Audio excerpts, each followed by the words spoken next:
जय हिंद। देखिए, अभी हमारे प्राइम मिनिस्टर का जो दौरा था, पंजाब दौरा, और काफी डिस्टर्ब रहा। इसमें कई सारे सिक्योरिटी ग्लिच भी आए थे सब। यहाँ हम लोग समझते हैं कि क्या क्या कमी हुई थी, क्या गड़बड़ी हुई थी, कौन किया था, ये सब के लिए हम लोग को बहस नहीं। इस गलती से आगे न दोहराया जाए। कहाँ कहाँ मेन जो की पॉइंट्स थे जहां पर इसको ध्यान रखना चाहिए था, वो उसको हम समझते हैं। देखिए, मेनली था हमारे प्राइम मिनिस्टर का पंजाब में दौरा था, जहां पर वो कई सारी योजनाओं का भी उद्घाटन करने वाले थे। ये चुनावी रैली भी थी, लेकिन कई सारे विकास की योजनाओं में भी था, कई बहुत महत्वपूर्ण योजनाएं भी थी। तो दिल्ली से ये भटिंडा गए थे बाई फ्लाइट। भटिंडा से हेलीकॉप्टर से जाना था हुसैनी वाला, फिर वहां से जाना था फिरोजपुर। हेलीकॉप्टर जो था MI-17V5, वही वाली जो बिपिन रावत सर का जो क्रैश हुआ था। तो हेलीकॉप्टर को पहले 2 बार उड़ा के देखा गया, मौसम बहुत खराब था, तो लास्ट टाइम पे डिसीजन लिया गया कि सड़क से जाना है। सड़क से जाने था हुसैनी वाला, उसके बाद यहाँ से 25 किलोमीटर आगे फिरोजपुर। ये दोनों ही जगह जो है पाकिस्तान बॉर्डर के एकदम करीब है, लेकिन हुसैनी वाला से पहले ही फ्लाईओवर पे हमारे प्राइम मिनिस्टर का जो कॉन्वॉय था, काफिला रुक गया। अब इसको टोटल एक एक करके हम लोग समझते हैं। प्राइम मिनिस्टर की सिक्योरिटी बहुत प्राइम लेवल की होती है, सबसे बेस्ट सिक्योरिटी मानी जाती है। इनके काफिले में जितनी गाड़ियां होती है बुलेट प्रूफ होती हैं। अभी सुने होंगे 7 करोड़ की एक गाड़ी आई है बुलेट प्रूफ गाड़ी, काफी जबरदस्त गाड़ियां होती हैं इनमें। हमेशा आगे चलने पे रोड को क्लियर करा दिया जाता है। तो ये उनकी सिक्योरिटी में जो लगे होते हैं, SPG होती है, स्पेशल प्रोटेक्शन ग्रुप। आप इसमें डायरेक्ट कभी नहीं जा सकते हैं। आपको आर्मी या पैरामिलिट्री फोर्स या पुलिस में बहुत बेहतरीन काम किए रहेंगे तो आपका सिलेक्शन इसमें होता है बहुत बेहतरीन ढंग के, तब आप बनते हैं SPG, special protection group. SPG दिखती है भले सूट में, लेकिन अंदर उनके पूरा बुलेट प्रूफ रहता है, हर चीज वो अंदर रखे रहते हैं। उनके पास बहुत ही लेटेस्ट हथियार होती है, पिस्टल्स होते हैं, आंख पर काला चश्मा होता है कि वो किधर देख रहे हैं पता नहीं चलता है, बुलेट प्रूफ सूट होती है, पिस्टल होता है, हर चीज से ये लैस होते हैं आधुनिक हथियारों से। प्राइम मिनिस्टर के पास 3 लेयर की सिक्योरिटी होती है। इनके सबसे पहले आसपास में जो होते हैं वो SPG के कमांडो होते हैं। SPG कमांडो के घेरा के बाद जो होती है वो पैरामिलिट्री के कमांडोज होते हैं, और उसके बाहर जो घेरा होता है उसमें पुलिस होती है, पुलिस के बाहर जो घेरा होता है उसमें ट्रैफिक पुलिस होती है। तो मेनली सिक्योरिटी के लिए 3-3 लेयर की सिक्योरिटी होती है। तो आप ये समझ सकते हैं कि हमारे प्राइम मिनिस्टर के लिए कितनी जबरदस्त लेयर की सिक्योरिटी होती है। SPG कमांडो में भी कई लेयर होते हैं, कुछ होते हैं जो केवल प्रोटेक्शन देते हैं, कुछ हमला भी करते हैं। हमारे SPG कमांडो के पास जब भी प्राइम मिनिस्टर चलेंगे, देखिएगा इस तरह से बैग लेके लोग चलते रहते हैं। कुछ कमांडो बैग लिए रहते हैं, आप देखेंगे इनके पास हथियार नहीं रहते। और ये जो बैग लिए रहेंगे हमेशा प्राइम मिनिस्टर के पास ही खड़े रहते हैं। ये बैग नहीं है, ये एक्चुअली बुलेट प्रूफ है। जब भी अटैक होगा तो ये बैग इस तरह से खुल जाता है, कई लेयर में ये खुल जाता है, और ये बुलेट प्रूफ होता है। इसको लेके हमारे प्राइम मिनिस्टर को चारों ओर से घेर लिया जाता है ताकि बुलेट्स ना लगे। ये जरूरी भी है, हमारे देश के प्राइम मिनिस्टर है, उनकी सिक्योरिटी में कहीं भी कमी नहीं होनी चाहिए। अब हुआ क्या, दिल्ली से वो पंजाब गए। पंजाब एक्चुअली पाकिस्तान से एकदम करीब है, बॉर्डर ही बनाता है। तो पंजाब में यहाँ पर है फिरोजपुर, आप देखिए पाकिस्तान से एकदम सट के है यहाँ पर। तो यहाँ जब गए भटिंडा एयरपोर्ट पर उतर गए। भटिंडा एशिया की सबसे बड़ी सैनिक छावनी है, बहुत ज्यादा, वहां लगभग 1.5 लाख फौजी रहते हैं वहां पे। तो भटिंडा के बाद भटिंडा तो जहाज से लैंड किए, उसके बाद हेलीकॉप्टर से जाना था, मौसम खराब था, इस वजह से ये इन्हें सड़क से जाना पड़ा। अब यहीं से गलतियां चालू होना चालू हुई। एक एक करके गलती समझते हैं। 100 किलोमीटर लंबी सड़क को क्लियर कराने की जिम्मेदारी पंजाब पुलिस की थी। सड़क से जाने का रास्ता पहले से तय नहीं था, अचानक मौसम खराब हुआ और हेलीकॉप्टर कैंसिल हुआ, जिस वजह से हुआ। अमूमन इस रास्ते पे 2.5 घंटे लगते हैं। 100 किलोमीटर के सफर में लगभग 2.5 घंटे लगते हैं। महज 3 घंटे के सूचना पर इसे खाली करा लिया गया। इस पे SPG को सवाल उठाना चाहिए कि जहां 2.5 घंटे लगते हैं, 100 किलोमीटर लंबा है, इस पे आप इतना जल्दी क्लियरेंस कैसे दे सकते हैं यहाँ पर। तो यहाँ SPG को आपत्ति जताना चाहिए, और यहाँ पे पंजाब पुलिस के DGP को साथ रहना चाहिए, लेकिन वो वहाँ उपलब्ध नहीं थे। ये गलती थी, वहां पे उन लोग को एक्सेप्ट करना चाहिए। यहाँ पर इन लोग से ये गलती हुई है। यहाँ पर कॉन्वे सबसे ठीक ठाक चल रहा था। अगली गलती देखिए क्या होती है। जब भी राष्ट्रपति प्रधानमंत्री का काफिला जाता है तो उनकी गाड़ियों में एक बहुत बड़ी संख्या होती है, 25 से 40 गाड़ियां रहती हैं। ये गाड़ियों का एक ग्रुप रहता है, लेकिन इन गाड़ियों के ग्रुप के आगे 5-7 गाड़ियां चलती हैं, जिसे हम पायलट कहते हैं, पायलट गाड़ी कहते हैं। उसमें सबसे आगे एक बाइक वाला रहेगा, देखिएगा इसमें, ये देखते रहता है कि सब कुछ, कोई दिक्कत नहीं है। उसके बाद एक पुलिस की जिप्सी रहती है, इसे हम लोग रूट क्लियरिंग पार्टी कहते हैं। ये 5-6 की ग्रुप में रहते हैं सब, और जो मेन काफिला उससे ये 3-4 किलोमीटर आगे होते हैं, ताकि ये पहले ही देख लेते हैं कि कोई गड़बड़ी तो नहीं है। तो जो रूट क्लियरिंग पार्टी थी, जो पायलट गाड़ी थी, इनको दिखा ही नहीं। इन लोग की लापरवाही देखिए, इन लोग को नहीं दिखा कि सामने ट्रैक्टर लगाया गया है, रास्ता जाम है। कैसे ये लोग यही रास्ता बताते रहते हैं, वायरलेस पे पीछे कांटेक्ट में रहते हैं, जो मेन काफिला होता है हमारे प्राइम मिनिस्टर का वो पीछे रहता है 3-4 किलोमीटर, और ये वायरलेस पे रहते हैं कि ऑल क्लियर, हर किलोमीटर पे ये बताते रहते हैं कोई दिक्कत नहीं है, कुछ भीड़ है यहाँ है, बाकी सब क्लियर। इन लोग को नहीं दिखा कि किसान ट्रैक्टर लेके एक सड़क के किनारे आए हैं, तो इन लोग की भी गलती है, पहले पायलट क्लियरेंस दिया कैसे गया और सड़क पर फंस कैसे गया। तो यहाँ पे भी ये गलती हुई जो पुलिस की गलती थी। अब तक जो गलती बताएं ये सारी पुलिस की थी। अब एसपीजी से कहाँ कहाँ मिस्टेक हुआ उसको हम समझते हैं। स्पेशल प्रोटेक्शन ग्रुप बहुत बेहतरीन है, उनके अरुण कुमार सिन्हा, AK सिन्हा जी हैं, चीफ हैं, अभी IPS अधिकारी हैं, ये बहुत हायर रैंक होता है। कितना बड़ा ये लोग बेवकूफी किए हैं जरा सोचिए। PM का काफिला लगभग आधे घंटे 20 से 30 मिनट फ्लाईओवर पे रोका है लोग। ये लोग बुद्धि देखिए इन लोग का, मतलब पुल पे रोक दिए हैं प्राइम मिनिस्टर को। क्यों? तो भैया पुलवा आगे से जाम है। अच्छा ये बताओ अगर पीछे से जाम कर देता तो पुलवे पे अटक जाता। अरे भैया अगर आपको 20 मिनट रोकना था, आपको लग रहा था जाम है, तो थोड़ा सा पीछे आके रुकते हैं। पुलवा पे चढ़ के काहे लिए रोके हैं? फ्लाईओवर पे हमारे प्रधानमंत्री को रोक देंगे भाई। ये NSG SPG से सवाल होना चाहिए कि, और ये प्रोटोकॉल में लिखना चाहिए, हिस्ट्री में जो डिफेंस है उसमें पढ़ाना चाहिए कि किसी भी प्राइम मिनिस्टर, राष्ट्रपति या VVIP को फ्लाईओवर पे नहीं रोक सकते। यहाँ 20 मिनट रोक दिए। अगर दोनों ओर से प्रदर्शनकारी के रूप में कोई और अभी आ जाता, क्योंकि ये बॉर्डर से एकदम मैं 20 किलोमीटर यहाँ से पाकिस्तान आ जाता है, पाकिस्तान की सीमा चालू हो जाती है, तो काफी करीब है। और नीचे से अगर फ्लाईओवर को उड़ा देता सब कोई ID या विस्फोटक लगा के, तो सारा काफिला नीचे चलाता है यहाँ पे। ऐसा तो दिमाग लगा रहे हैं लोग। भाई आप थोड़ा सा पीछे हट जाते, सड़क पे रहते, कभी कुछ होता तो भाग तो सकते थे इधर उधर। फ्लाईओवर दोनों ओर से जाम हो जाता, कहाँ जाते हैं आप लोग? यहाँ पे गलती SPG की थी। यहाँ पर आप लोग को जवाब देना चाहिए।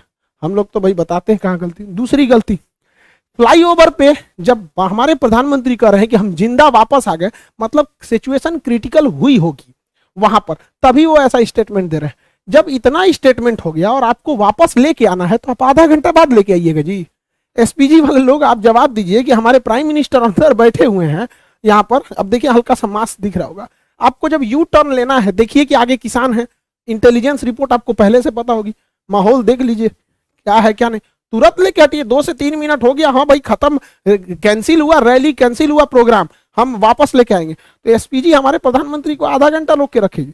यहाँ SPG को भी जवाब देना पड़ेगा कि आप आधा घंटा काहे लिए रोक के रखे, वापस तुरंत लेके आना चाहिए।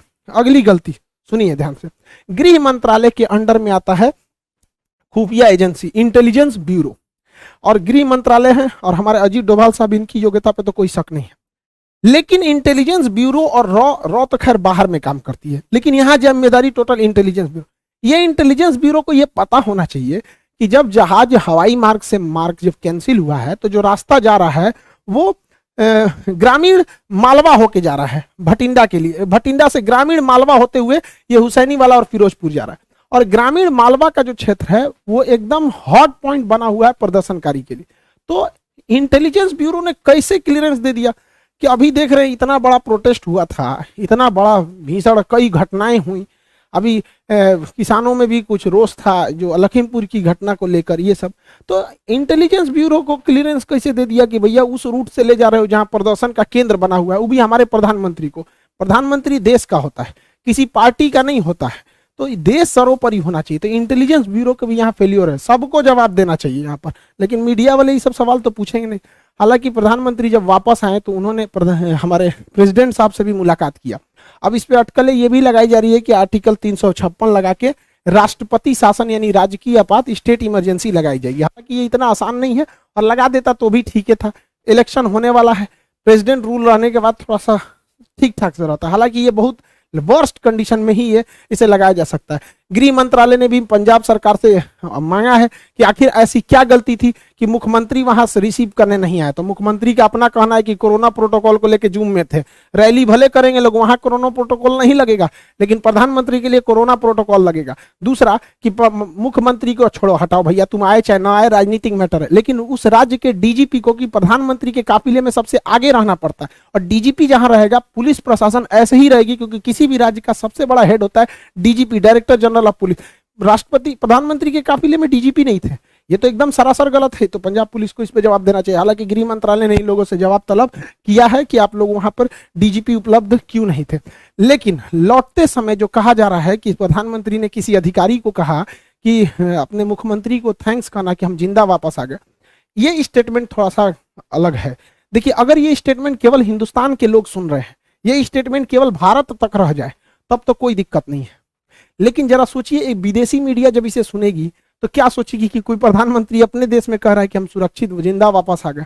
आप ये बोल सकते थे प्रधानमंत्री के कार्यालय के जो भी अधिकारी हैं कि हम सुरक्षित वापस आ गए, लेकिन जो होता है ना कि जिंदा वापस आ गए, काफी हार्ड वर्ड हो जाता है ये, कि मतलब आपने ऐसा बोल रहे हैं, क्योंकि देश आप ही का है। अल्टीमेटली आप कहीं भी जाते हैं तो हमारे प्रधानमंत्री से ही हमारी पहचान होती है।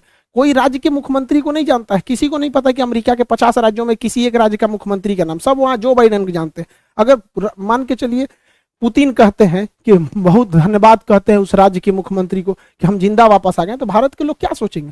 आपको जानकर ताज्जुब होगा, चीन का राष्ट्रपति शी जिनपिंग पिछले 2 साल से कहीं नहीं गया है, क्योंकि वहां गृह युद्ध का माहौल चल रहा है, लेकिन उसकी मीडिया ने इसको छुपा के रखा है। उसके प्रधानमंत्री वर्चुअल मीटिंग में जाते हैं, अभी तक कहीं 2 साल से बाहर नहीं निकला क्योंकि आंतरिक कलह चल रहा है। तो ये जो स्टेटमेंट है अगर इंडिया तक में है तो कोई दिक्कत नहीं, किसी को भी कोई दिक्कत नहीं, लेकिन खुद से सोच के देखिए जो बाहरी मीडिया, ये इंटरनेशनल जो लीडर हैं, ये क्या सोचेंगे? क्योंकि जब ये लोग भी भारत में आते हैं ना, तो इन लोगों की भी सिक्योरिटी एसपीजी और एनएसजी कमांडो ही कहती है। तो कल को ये सब भी कहेगा सब भैया तो आप अपने कह रहे हैं कि हम जिंदा वापस आ गए, तो विदेश में थोड़ी सी छवि खराब होगी। खुद हमारे प्रधानमंत्री कहते हैं, इतने दिलेर हैं, आप दिलेरी की बात कहते हैं, बिना बताए 2015 में नवाज शरीफ की पोती की शादी में गए थे। हमारा सबसे बड़ा दुश्मन, जहां से कभी हमारी दोस्ती की कोई उम्मीद नहीं रहती थी, पाकिस्तान, हमेशा कभी टेररिस्ट अटैक, कभी कश्मीर का इशू, वहां हमारे प्रधानमंत्री देखिए यहाँ पे 2015 में नवाज शरीफ की पोती की जब शादी थी, ग्रैंड डॉटर की, बिना बताए चले गए थे अफगानिस्तान दौरे पे, वहां से अचानक चले आए वहां पर। तो वहां पे इन्होंने एक नहीं कहा कि हम जिंदा वापस आ गए, जबकि जब वहां पे प्रधानमंत्री जब गए थे 2015 में, हम लोग न्यूज देखे, लोग धक धक कर रहा था, अरे भैया बिना बताए गए हो वहां जगह पे। क्योंकि काफी मोदी जी जो है पाकिस्तान को लेकर पीओके के लोग काफी हार्ड डिसीजन लेते हैं, तो थोड़ा सा आदमी को भी रहता है कि हमारा प्रधानमंत्री दुश्मन के घर में गया है। और वो भी जो गए थे ना, भारत के हेलीकॉप्टर नहीं था, नवाज शरीफ के अपने हेलीकॉप्टर में बैठ के गए थे। पता नहीं पाकिस्तानी हेलीकॉप्टर चाइना से खरीदा था, क्या होता क्या नहीं, तो वहां पे ये स्टेटमेंट नहीं था। ऐसा नहीं होता, कह देना चाहिए था कि हाँ सिक्योरिटी में बहुत ग्लीच हुआ, सिक्योरिटी में ऐसा नहीं होना चाहिए। लेकिन एक होता है ना जिंदा वापस आना, वो भी प्रधानमंत्री के मुंह से, थोड़ा सा ऑकवर्ड सा लगने लगता है। भैया तब हम लोग कहाँ जाएंगे भाई? प्रधानमंत्री के ऊपर हर महीने 50 करोड़ रुपए खर्च होते हैं सिक्योरिटी में, एक दिन में 1 करोड़ 60 लाख पर दिन का खर्चा है अगर ये दिल्ली में बैठे हैं तो, और बाहर जाएंगे तो प्रतिदिन 2 से 2.5 करोड़ रुपए खर्च लगेगा। तो 2 करोड़ रुपए प्रतिदिन का खर्च के आधार पर अगर ऐसा स्टेटमेंट आता है तो फिर एसपीजी को सोचना चाहिए भैया आप किस तरह की सिक्योरिटी दे रहे हैं कि प्रधानमंत्री करें।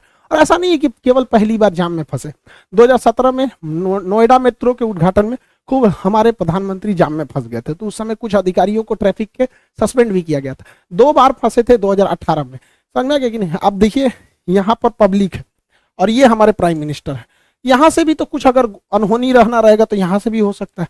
यहाँ पे अब यहीं पे देख लीजिए, यहाँ हमारे नितिन गडकरी साहब हैं, सड़क परिवहन मंत्री, यहाँ प्राइम मिनिस्टर, यहाँ पे पब्लिक इतनी ज्यादा, यहाँ पे भी इतना नहीं है, सिक्योरिटी बहुत सजग रहती है। अब वो जमाना नहीं है इंदिरा गांधी वाला या फिर राजीव गांधी वाला, लेकिन फिर भी देश के प्रधानमंत्री की सुरक्षा के साथ ऐसा खिलवाड़ अच्छी बात नहीं है। जो भी है गलत है उसको सजा देनी चाहिए और रूल बुक में इसको रखना चाहिए कि कभी किसी फ्लाईओवर पे आधा घंटा तक किसी प्रधानमंत्री को वेट नहीं कराना चाहिए। और दोनों लोग से, प्रदर्शनकारियों को भी दूर रखना चाहिए हमारे काफिले से। बताइए, महज कुछ दूरी पर थे प्रदर्शनकारी, वहां से दिख रहे थे, और जो उनके समर्थक हैं हमारे प्राइम मिनिस्टर के, उन लोगों को भी कहते हैं कि तू लोग भैया काहे लिए उतना पास चलाया। यहाँ देखिए ये एसपीजी खड़ा है, ये हमारे प्रधानमंत्री की गाड़ी है, इसमें बैठे हुए हैं, ये उनके समर्थक है। तो भैया समर्थक लोग तुम भी दूर रहो, वरना तुम्हारे भेष में कोई भी आ सकता है, और विरोध वाले भी तुम भी दूर रहो। और इस पे हम लोग को लेसन लेना चाहिए। हम तो कहते हैं ना एक चीज कि देश में जब तक जितना बार इलेक्शन होगा ना कुछ तांडव होगा। आप देखिए बंगाल इलेक्शन में हुआ था, कितना वायलेंस हुआ, जब जब इलेक्शन होगा तब तब ऐसा होता रहता। हम तो कहते हैं कि इलेक्शन एक ही साथ होना चाहिए, स्टेट का भी और सेंट्रल का भी। जैसे 2019 में इलेक्शन हुआ तो जब लोग वोट डालने गए उसी समय वो सीएम का भी चुनाव करा लेते हैं, एक ही कमरे में 2 ईवीएम मशीन लगा देते। बार बार इलेक्शन कराने पे हमारे जो नेताओं को काम करना चाहिए वो भी नहीं करते, हर 3-4 महीना का गैप देके इलेक्शन में बिजी हो जाते हैं। अब जैसे 2024 में इलेक्शन होना है तो 2024 में ही क्या कर दीजिए भैया, अब एक ही साथ राज्यों का भी इलेक्शन करा लीजिए। ईवीएम जो मशीन होती है, ईवीएम मशीन यहाँ पे 2 लगा दीजिएगा। हाँ भैया पीएम वाला चुनाव है, लोकसभा का दे दीजिए, यहाँ सीएम वाला चुनाव है, दोनों वोट दीजिए, एक साथ खत्म करके बैलेंस कीजिए। इससे 60,000 करोड़ रुपए की बचत होगी। राज्यों के चुनाव में 60,000 करोड़ रुपए का खर्चा होता है। इस पैसे से सारे किसानों का कर्जा माफ किया जा सकता था, एक बहुत बड़ी समस्या खत्म होती थी। आपको क्या लगता है कि सेंट्रल और स्टेट दोनों का इलेक्शन एक साथ होना चाहिए कि नहीं? बार बार हम कब तक लड़ते रहेंगे? एक दूसरे के नाम पे, पार्टियों के नाम पे लड़ेंगे, कभी मजहब के नाम पे लड़ेंगे, कभी जाति के नाम पे लड़ेंगे, कभी पढ़ाई लिखाई की बात होती तो भैया 5 साल में एक बार लड़ लो, फिर मिलजुल के रहो अच्छे से। सेंट्रल वाले भी पूरा काम करते रहे, आधा समय तो चुनाव में बिजी रहता है। खैर जो भी हुआ गलत हुआ, प्राइम मिनिस्टर के साथ ऐसा नहीं होना चाहिए। हम लोग को भाई जहां जहां गलती हुई वो हम बताएं, कौन गुनहगार है उसको सजा देना सेंट्रल का काम है, सेंट्रल अच्छे से करेगी। आई होप आप समझ गए होंगे। मिलेंगे नेक्स्ट क्लास में। जय हिंद।